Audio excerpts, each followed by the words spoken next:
Damos inicio a la primera ponencia, que corre a cargo de Yolanda Aguayo, técnica de Osalan en el Centro Territorial de Guipúzcoa. Es técnica del Grupo de Psicosociología Laboral de Osalan y la ponencia va a tratar sobre los resultados del mapa de situación de los riesgos psicosociales en la Comunidad Autónoma del País Vasco con los datos relativos a los años 2016-2024. Así que, sin más, Yolanda, cuando quieras.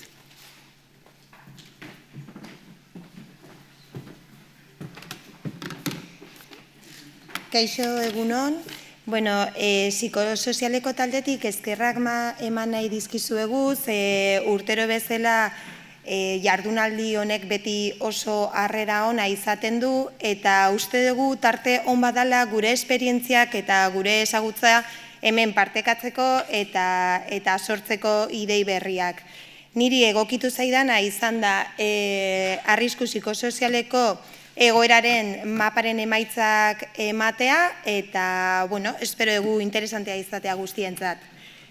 Tal y como estaba diciendo, lo primero que queremos dar son las gracias desde el Grupo de Psicosociología porque siempre tenemos una gran aceptación de estas jornadas y consideramos que es un lugar adecuado para compartir tanto conocimientos como experiencias que podamos tener entre todos y nos alegra que siempre queráis estar de nuestro lado. Y solo deciros, eso, que a mí lo que me ha correspondido es daros los resultados del mapa sobre la gestión de los riesgos psicosociales que hemos estado haciendo en los últimos 2 años y que espero que sea de vuestro interés. Los objetivos de este mapa han sido obtener una información que fuese actualizada sobre la gestión de los riesgos psicosociales en la Comunidad Autónoma de Euskadi. Queríamos tener unas cifras sobre las que poder trabajar y hacer una comparativa con los mapas anteriores que se habían realizado para ver cómo había sido esa evolución. Esto nos ayuda a mantener una base de datos objetiva que nos facilite la reflexión identificando dificultades y necesidades y nos puede orientar sobre nuevas líneas de trabajo para el futuro. Y también que una de las cosas por las que estamos aquí es divulgar esta información para que pueda ser válida para todos los agentes implicados en la gestión de los riesgos psicosociales, fomentando con ello también la sensibilidad hacia este tema. El procedimiento que hemos seguido ha sido una carta informativa a todos los servicios de prevención. Una vez que se había comunicado la campaña, lo que hicimos fue unas entrevistas con las personas responsables en materia de psicosociología. Estas entrevistas también las ampliamos tanto a la Inspección de Trabajo, a las organizaciones sindicales y a Confebask para poder tener la visión de todas las partes que gestionan estos riesgos. Luego se distribuyó un cuestionario que nosotros lo denominamos FSI, en el que recogemos unos datos cuantitativos y una vez recogidos estos datos se han introducido en una aplicación y hemos hecho un análisis de ellos llegando a unas conclusiones. La ley de prevención. ¿Por qué pongo la ley de prevención aquí? Es la ley básica que tenemos, ya sabemos que no hay una normativa específica de riesgos psicosociales, pero lo que sí que nos damos cuenta es que seguimos recibiendo muchas consultas y cuando hacemos asesoramientos o vamos a visitas se nos sigue preguntando si hay una obligatoriedad de evaluar los riesgos psicosociales. Algo que nos sorprende porque en la ley sí que se mencionan. Aquí se dice que los principios de la acción preventiva tiene que haber por parte de la persona empresaria una planificación en la que se tenga en cuenta las técnicas, la organización del trabajo, las condiciones de trabajo, las relaciones sociales. Y luego, si nos vamos al artículo 4, condiciones de trabajo, ahí también nos habla de características relacionadas con la organización y la ordenación. Por lo tanto, aunque no se especifique concretamente, queda claro en la normativa que hay una obligación de que estos riesgos estén controlados, identificados y evaluados. Ya yendo a los datos del mapa directamente, nuestra población de estudio eran los centros de la Comunidad Autónoma de Euskadi con modalidad preventiva, servicio de prevención propio, mancomunado o ajeno. Hicimos un contacto inicial con 104 servicios de prevención. Y posteriormente logramos datos de 68 de ellos. Aunque parece que puede haber, hay un cambio de cifras, nos hemos encontrado que en los últimos años ha habido varias fusiones entre servicios de prevención y también ha habido servicios de prevención que han desaparecido. Y luego también ha habido casos en los que no nos han podido facilitar los datos. Yo aquí quería coger un minuto para hacer también un agradecimiento a los servicios de prevención, porque sabemos el trabajo que les ha supuesto, especialmente a los servicios de prevención ajenos, porque dan cobertura a muchísimas empresas y han tenido que adaptar sus registros a los datos que nosotros estábamos pidiendo y a los rangos que pedíamos. Entonces, sabemos el trabajo que les ha supuesto, por eso no todos han podido facilitar esos datos. De los 68 que sí que han participado, 3 no nos han podido ofrecer información sobre el número total de personas a las que abarcaban y 8 no han podido ofrecer los datos desagregados por sexo. Tal y como ya se ha dicho en la inauguración, sabemos que los riesgos no afectan de la misma manera en ambos sexos. Entonces, para poder hacer una evaluación de riesgos con perspectiva de género, nos parece que es básico que se conozca esa plantilla por quiénes está compuesta y que a la hora de hacer la evaluación se tenga en cuenta. Entonces, bueno, esta recogida de datos nos ha ayudado tanto a nosotras para ver si la habíamos hecho adecuadamente y si estábamos preguntando realmente lo que queríamos obtener, y luego sí que hemos recibido de algún servicio de prevención que les ha ayudado a hacer un estudio de cómo tenían registrado todo y, bueno, darse cuenta de posibles mejoras que pudiesen llevar a cabo. Hemos conseguido llegar a un total de 25.522 empresas y a 30.000 centros de trabajo, lo que esto supone una población de 340.661 personas, que sería el 36% de la población trabajadora de la Comunidad Autónoma de Euskadi, teniendo en cuenta la base del 1 de enero de 2024, que había 945.000 personas afiliadas a la Seguridad Social. ¿Por qué hemos cogido la cifra del 1 de enero del 24? Bueno, ha sido porque como nuestra recogida ha ido del 23 al 25, pues hemos querido coger un dato intermedio para un poco que cubriese todo.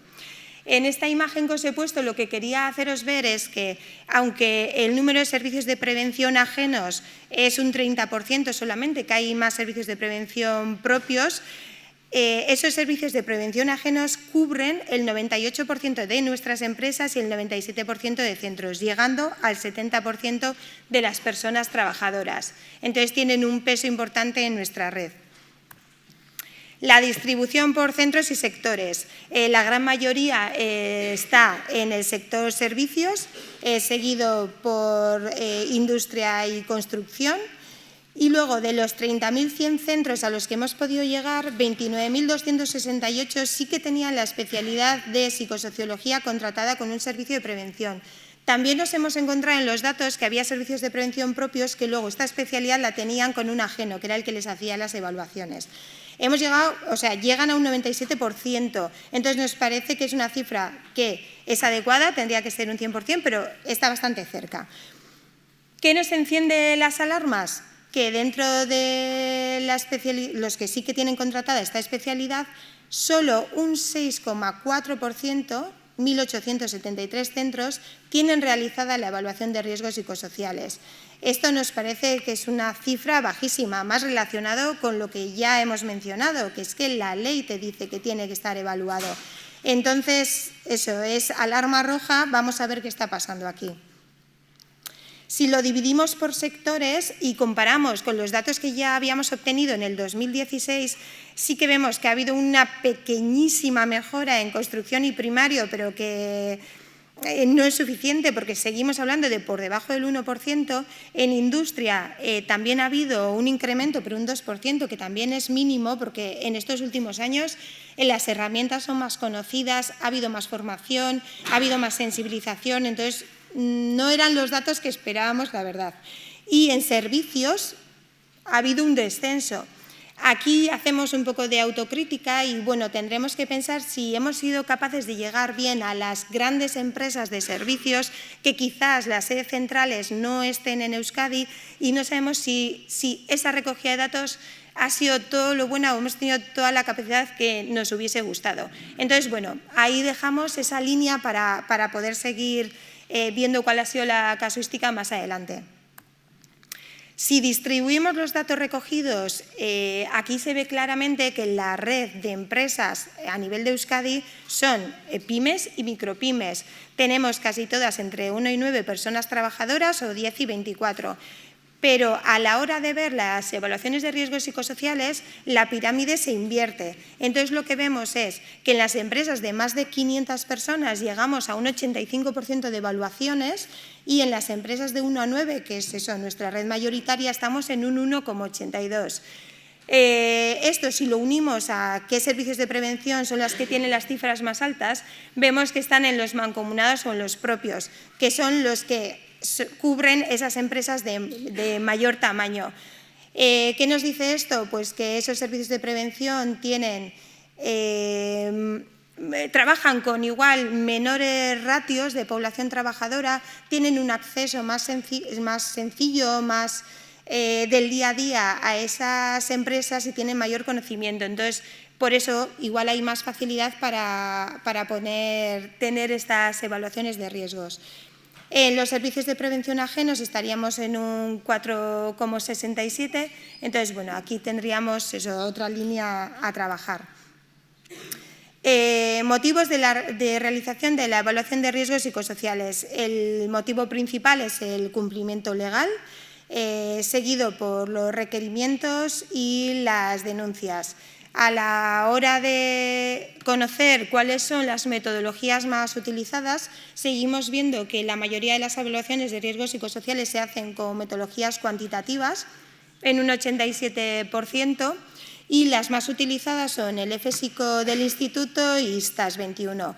En otros nos hemos encontrado con evaluaciones hechas en el Corte Inglés con su propia metodología, el SICOP de Osarten para cooperativas, nos hemos encontrado con ICMA y también con la metodología del Instituto para empresas menores de 25 personas trabajadoras. Ya una vez que nos vamos a las evaluaciones cualitativas, estamos en un 24%. Entonces, aquí ya vemos que a veces se hace esa primera foto de cuantitativamente cómo estamos, pero no llegamos a profundizar en esos riesgos que nos hemos encontrado. Entre las cualitativas, lo que más común es que se hagan entrevistas. Luego sí que nos hemos encontrado con grupos de discusión y en el porcentaje de otros lo que tenemos son o la observación directa o círculos de prevención. Si nos vamos a la planificación de medidas, estamos en un 62%.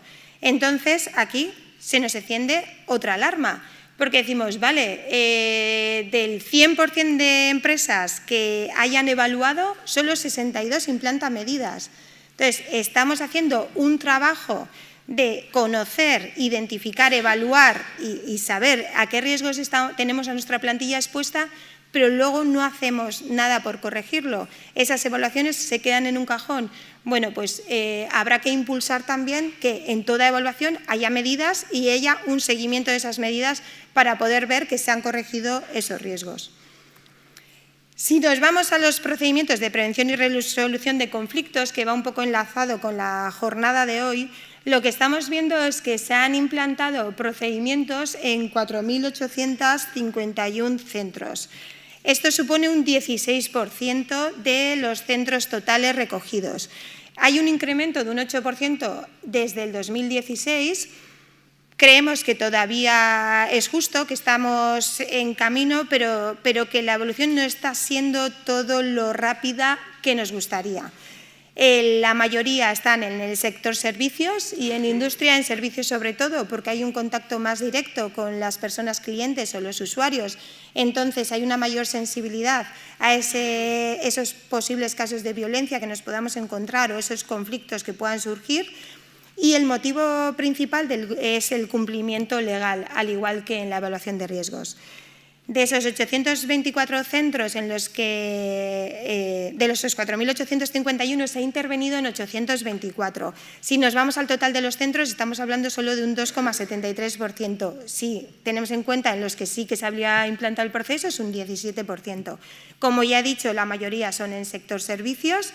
El rango de empresas en las que mayormente se interviene son entre 100 y 499 personas. y los servicios de prevención que más han intervenido hasta ahora son los servicios de prevención propios en un 61% de las intervenciones. Motivo de la intervención mayoritario es queja o reclamación, va seguido por denuncias, intervenciones sindicales y, en último caso, quedarían requerimientos de la inspección.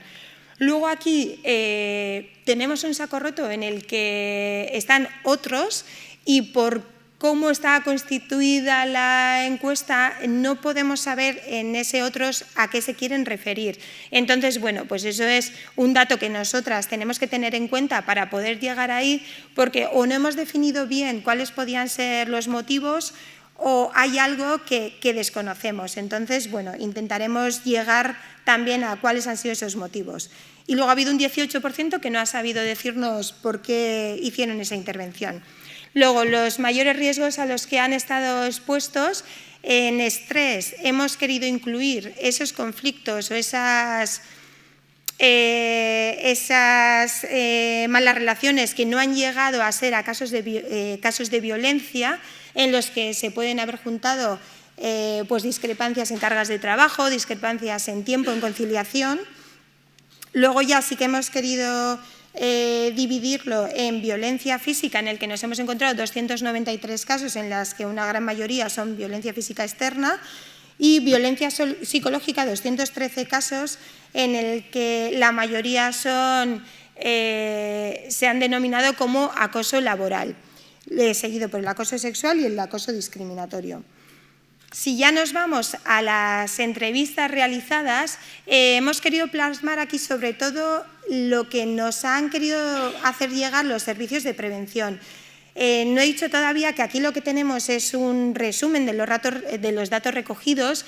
Tenemos más información y haremos un informe más completo que esperamos que esté para final de año y que esté colgado en la web de Osalan, que sea accesible para todo el mundo, donde ahí sí que incluiremos también las entrevistas con la parte sindical, con Confebask y con la Inspección de Trabajo. Pero bueno, aquí centrándonos en lo que nos han dicho los servicios de prevención, ellos creen, tienen una percepción positiva mayoritaria de cómo ha sido la evolución. Consideran que hay un incremento en la concienciación con cambios en la cultura preventiva, que es algo principal para que se pueda trabajar sobre ello.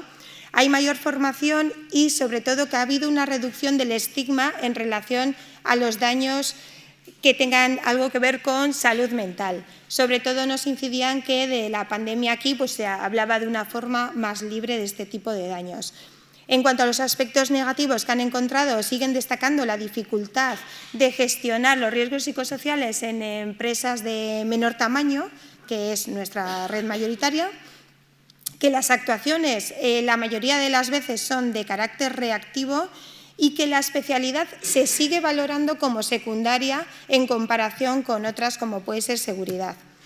¿Qué variables han influido en este abordaje? La cultura preventiva de la empresa, que es lo que ya he dicho. Si la dirección no está convencida y no ve claro que tiene que apostar por estos riesgos y que tiene que cuidar esa parte de la seguridad y salud de su plantilla, es muy difícil que se pueda actuar o que se pueda implementar ninguna medida. El sector y el tamaño de la empresa han influido, servicios y empresas de gran tamaño. Y luego, lo que sí que decían también es que tenía mucha importancia que existiese personal delegado de prevención y comité de seguridad y salud, ya que era una herramienta que la plantilla valoraba muy positivamente para poder hacer llegar esos riesgos a los que consideraba que estaban expuestos o esas dudas que podía tener. La calidad del abordaje. Consideran los servicios de prevención que no es buena, que es mala, que hay una falta de concienciación y compromiso de los responsables en las empresas, todavía creen que hay dificultades metodológicas y que muchas veces nos quedamos en la fase cuantitativa, que es lo que ya hemos visto en los datos anteriores. Que hay un escaso seguimiento, que no se implantan medidas o en el caso de que se implanten son medidas muy generalistas y que hay una falta de formación todavía entre los técnicos de prevención. En los aspectos positivos, bueno, pues nos encontramos, según quien responda, que consideran que sí hay un mayor conocimiento de las herramientas, que se está haciendo un primer acercamiento a la problemática en riesgos psicosociales y que esto va a ayudar a poder evolucionar más rápido y que existen empresas muy implicadas en las que han implementado mejoras a nivel organizacional y de comunicación. Si seguimos sobre la actitud de las personas empresarias, pues la percepción es mayoritariamente negativa. Creen que siguen siendo reacios, que hay mucho desconocimiento en empresas pequeñas y hay una falta de formación en general. También perciben el miedo a los resultados, a el no querer saber porque no saben si luego van a poder gestionar adecuadamente lo que se encuentren lo que salga en esas metodologías, y luego que no le dan prioridad, que lo siguen viendo como una obligación legal y prefieren centrar sus recursos, tanto personales como económicos, a otras especialidades. En cuanto a los aspectos positivos, también consideran que hay una mayor conciencia desde la pandemia y un mayor interés por formarse. La actitud de las personas delegadas de prevención, hay un interés creciente, hay una mayor implicación y son colaboradores con mayor formación, pero luego en los aspectos negativos lo que nos decían es que a veces se encuentran que hay una línea muy fina entre qué es una valoración de los riesgos psicosociales y qué es una mejora en el convenio. Entonces, que a veces se utilizaba una cosa para la otra y que había un poco de confusión y que les gustaría que eso se aclarase y que a veces desde las personas delegadas de prevención intentaban imponer su criterio sobre los servicios de prevención y no siempre les veían preparados para eso. Y la actitud de los servicios de prevención, bueno, ellos sobre sí mismos están ahí equilibrados, ven aspectos negativos y positivos al mismo nivel, apuestan por los riesgos psicosociales, están concienciados y cada vez tienen más habilidades, pero hacen lo que pueden con los recursos que tienen, porque sí que nos han dicho que creen que tienen unos recursos muy limitados. Como negativo, ven que no pueden tener una actitud proactiva, es una actitud más reactiva porque tienen que hacer un poco lo que la empresa les pide o quiere. Siguen necesitando formación en cosas prácticas y concretas y creen que no se profundiza como en otras especialidades. Y luego ya, para finalizar, lo que os quería contar es un poco cuáles son las ventajas que han visto de un correcto abordaje, que hay una mejora de la seguridad y salud y evita daños. Entonces, ¿esto qué nos va a traer? Nos va a traer un menor absentismo en la empresa, una menor accidentabilidad. Luego, que las medidas preventivas, si se hace una buena evaluación y un buen seguimiento, tienen que ser específicas y van a ser eficientes en esa empresa concreta, que las mejoras organizacionales nos van a traer unos mejores resultados, un incremento de la productividad de la empresa, un clima laboral adecuado, y esto lo que va a hacer es que haya un mayor compromiso entre la dirección y la plantilla y que ayude a la retención de talento que tanto preocupa a las empresas actuales por el cambio generacional que está por llegar. Entonces, luego ya, esto sí, lo último que podríamos aportar desde las instituciones, los que nos piden son campañas de concienciación que, visto los resultados y los datos que hemos obtenido, queda clarísimo que hay que seguir trabajando en este tema, asesoramiento y apoyo cuando tienen cualquier problema y necesitan que resolvamos sus dudas, una formación realista, eso sí nos piden, una formación realista pensada para pymes y micropymes porque es la red que tenemos aquí. Y tiene que ser para delegados y tanto para técnicos de prevención. Que creemos herramientas, guías e instrumentos prácticos, pero eso muy pensados para empresas de menor tamaño, y que nos piden que homogenicemos criterios entre los diferentes organismos, que aquí nos nombraban un poco a Osalan, a la inspección, pues un poco que nos movamos sobre los mismos parámetros. Y esto es todo lo que quería compartir.